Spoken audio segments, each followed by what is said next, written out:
काशी नगरी के पास के गांव में एक बार भयंकर बाढ़ आई और गांव वालों की फसल बहा ले गई। तब गांव वाले सहायता के लिए गांव के मुखिया के पास पहुंचे।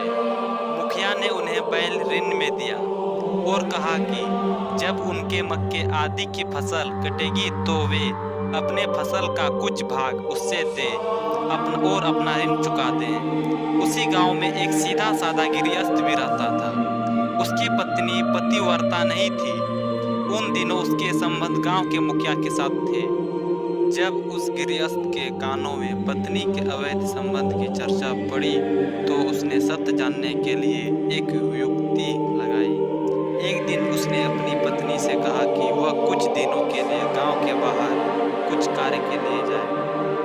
दूसरे दिन वह यात्रा के सामान के साथ गांव के बाहर निकल गया। फिर कुछ ही घंटों में वापस लौट आया। उस समय उसके घर पर उसकी पत्नी और गांव का मुखिया रंगरलिया मना रहे थे।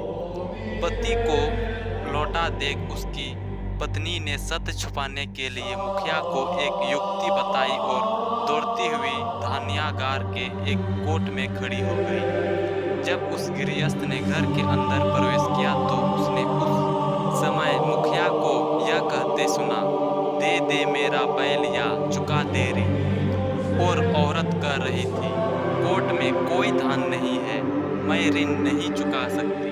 गृहस्थ ने सारी बातें समझ ली। उसने मुखिया की अच्छी पिटाई। फिर वह अपनी पत्नी को एक कड़ी चेतावनी दी। उसे माफी का एक अवसर भी प्रदान किया। उसके रौद्र रूप को देख उसकी पत्नी सुधर गई।